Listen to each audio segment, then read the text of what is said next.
অমর ২১ বইমেলা প্রাঙ্গণ থেকে আপনাদের সবাইকে শুভেচ্ছা জানাচ্ছি আমি ইকবাল খন্দকার।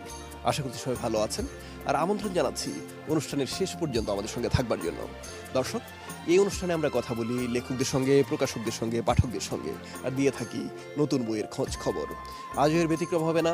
চলুন তাহলে অনুষ্ঠানের মূল আয়োজনে প্রবেশ করি।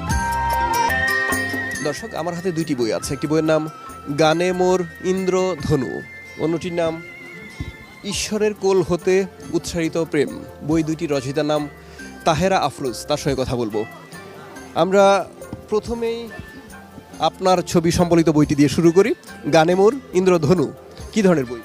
এটা আসলে গীতি কবিতা, গানের সংকলন। আমার এ যাবৎ যে গানগুলো রিলিজ হয়েছে, মোট 9টা আমার রিলিজ হয়েছে মিউজিক ভিডিও হয়ে, আর 20-22টার মতো গান রেকর্ড হয়েছে। আর এখানে আমার এ যাবৎ পর্যন্ত 42টা গান আমি এখানে দিয়েছি সংকলনে। এটা গানের বই। আবার রেকর্ডেড যে গানগুলোর তালিকাও আমি দিয়ে দিয়েছি, যে বাকি যে গানগুলো এখনও সুর হয়নি, রেকর্ড হয়নি, সেগুলো কেউ চাইলে ইচ্ছা করলে সুর দিয়ে গানগুলো করতে পারে। এখন ঈশ্বরের কোল হতে উৎসারিত প্রেম, একেবারে আধ্যাত্মিক কথাবার্তা, একটু জানবো বইটা সম্পর্কে। এটা আসলে কাব্যগ্রন্থ। আসলে আমার কাছে যেটা মনে হয় যে প্রেম তো আসলে ঈশ্বরের কাছ থেকেই আসে, আসলে ঐশ্বরিক দান আমার কাছে মনে হয়। মানে তো আর প্রেম ছাড়া আসলে মানুষ কখনো সবুজ হতে পারে না, সতেজ হতে পারে না, এটা আসলে আমি ভাবি। আর বাহ্যিক যে প্রেমের চেয়ে আমার কাছে যেটা মনে হয় যে রুহুর যে প্রেমটা, আত্মার প্রেম, যেটা সোল টু সোল যে কানেক্টিভিটি, এটা অনেক বেশি ডেপ, এবং ওটাই আসলে সত্যিকারের প্রেম। অনেক ধন্যবাদ আপনাকে। দর্শক, তাহেরা আফরোজের ঈশ্বরের কোল হতে উৎসারিত প্রেম এই বইটি প্রকাশ করেছে প্রকাশনার প্রতিষ্ঠান জ্ঞানকোষ। আর গানে মোর ইন্দ্রধনু এই বইটির পরিবেশক জাগৃতি। কি নাম আপনার? নওরিন সুলতানা। বইমেলায় এসেছেন, অনেকগুলো বই ইতিমধ্যে কেনা হয়ে গেছে। আপনার পছন্দের কথাটা কি জানবো? কি ধরনের বই পছন্দ? পছন্দ হচ্ছে আমার সমকালীন জনরাটাই বেশি পছন্দ। তার মধ্যে আমি একটু রোমান্টিক প্রেমী, তো রোমান্টিক সাহিত্যটা আমাকে বেশি আকর্ষিত করে। একই সাথে আমার হিস্ট্রিটাও আমাকে বেশ আকর্ষিত করে। দর্শক, পাঠকের সঙ্গে কথা বলবো। তারা বইমেলায় এসেছেন, বই কিনেছেন, বই দেখছেন। কি নাম আপনার? আমার নাম সেলিনা ফেরদৌস। বই কেনা হয়েছে নাকি? আমি তো বললাম যে বই কিনেছেন। কেন? হ্যাঁ, অবশ্যই বই কিনেছি। আমরা পছন্দ করে আসছি। কথাবার্তা চলছে? কথাবার্তা চলছে। আপনার নাম কি? আমার নাম মৌসুমী আক্তার, আমি সহকারী অধ্যাপক, government college of applied human science. বিশাল একটা দায়িত্ব নিয়ে বসে আছেন। আপনার ছাত্রছাত্রী যারা, তাদের বই পড়াতে হয়, নিজে পড়তে হয়, ইত্যাদি ইত্যাদি। আপনার ছাত্রছাত্রীরা কতটা বই পড়ে?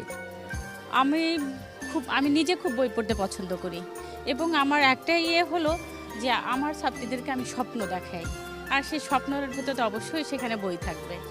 কাজে আমার তাদের একমাত্র পরামর্শই হলো যে আগে হলো একাডেমিক পড়া তো তারা পড়বেই, এটা তো বাধ্যতামূলক, কিন্তু এর পাশে যদি তাদের আলাদা কোনো জগৎ তৈরি করতে হয়, তো তার জন্য তাদেরকে বই পড়তে হবে। আপনি কি জানি করেন বললেন? আমি বদরুন্নেসা কলেজে বাংলার শিক্ষক, সহকারী অধ্যাপক। মানে আপনার দায়িত্ব আরো বেশি, বাংলার যেহেতু, না? বাংলার না, আপনার যারা খুব কাছাকাছি থাকেন, সেটা কলিগ হতে পারেন, কিংবা ছাত্রছাত্রী হতে পারেন, অভিভাবক হতে পারেন, তাদের মধ্যে আসলে বই পড়ার প্রবণতা কতটুকু? আমরা যেহেতু বাংলার স্টুডেন্ট, বাংলা পড়াই, আমাদের কাছে তো আসলে বই ছাড়া আমাদের চলে না। বই তো আমাদের পড়তেই হয়, আর এটা আমাদের মনে হয় শুধু নেশা না, আমাদের দায়িত্বের মধ্যেও পড়ে। দর্শক, আমরা দুজন পাঠকের সঙ্গে কথা বলছিলাম, তারা শিক্ষকও বটে। তারা বলছিলেন যে তাদের আশাবাদের কথা, কিংবা খানিকটা হতাশার কথা। আশা করছি আমরা হতাশা কাটিয়ে আশাবাদী হতে পারবো, এবং আপনারা বইমেলায় আসবেন, বই কিনে নিয়ে যাবেন। দর্শক, আমার হাতে যে বইটি আছে, বইটির নাম 26-এর ছদ্মবেশ। বইটির রচয়িতার নাম মেহবুবা হক রুমা, তার সঙ্গে কথা বলবো। 26-এর ছদ্মবেশ কি ধরনের বই? এটি একটি উপন্যাসধর্মী বই, কিন্তু একটা 25 সালের সম্পূর্ণ ঘটনাকে আমি পর্বে পর্বে টেনে নিয়ে গেছি। বইটার মধ্যে একটা উপন্যাসের ফ্লেভারও পাওয়া যাবে, সেই সাথে যারা পাঠক, অধৈর্য পাঠক, তাদের জন্য আমি এটাকে খুব ছোট ছোট পর্ব করে দিয়েছি, আর একটা করে শিরোনামও দিয়ে দিয়েছি। কিন্তু অনেক বড় বই, খুব অধৈর্য পাঠক হলে সেটা শেষ করতে পারার কথা না। জন্যই তো আমি ওই যে ছোট ছোট করে পর্ব করে দিয়েছি, যাতে থেমে থেমে পড়তে পারে। 50টি পর্ব আছে। আমরা দেখেছি যে গান আগে 2টা অন্তরা থাকতো, এখন একটা অন্তরাতে নেমে এসেছে। কেন পাঠকের দর্শকের নাকি সেই সময় নেই? এখন পাঠকেরও যদি সময় না থাকে তাহলে কিভাবে হবে? বইটা তো আরও সময় নিয়ে পড়ার জিনিস, তাই না? অবশ্যই একটা সময় আমাদেরও এরকম সময় ছিল, ধৈর্য ছিল, আমরা অনেক মানে 16 ফরমা 17 ফরমা 30 ফরমার উপন্যাসও 5 দিন 7 দিন ধরে টেনে ধৈর্য ধরে পড়তাম। এখন নতুন যারা পাঠক তৈরি হচ্ছে তাদের এটা নেই। এটা ওই যে প্রযুক্তির কারণে বারবার বই রেখে তারা মোবাইলের দিকে ফিরে যায়। অনেক ধন্যবাদ আপনাকে, আপনার প্রত্যাশা পূরণ হোক, শুভকামনা আপনার জন্য। ধন্যবাদ আপনাদেরকে। দর্শক, 26-এর ছদ্মবেশ মেহবুবা হক রুমার এই বইটি প্রকাশ করেছে প্রকাশনার প্রতিষ্ঠান জাগৃতি। আপনারা সংগ্রহ করতে পারেন। দর্শক, আমাদের যে বইটি আছে বইটির নাম আবার একটি সকাল আছে কাল। বইটির রচয়িতার নাম তানজিল সুচিরা, তার সঙ্গে কথা বলবো। কি ধরনের বইটি? এটা একটা উপন্যাস, এটা একটা সম্পূর্ণ উপন্যাস। এটা আসলে একদমই সমকালীন বর্তমান কাহিনীর মানুষের জীবনের কাহিনী নিয়ে লেখা।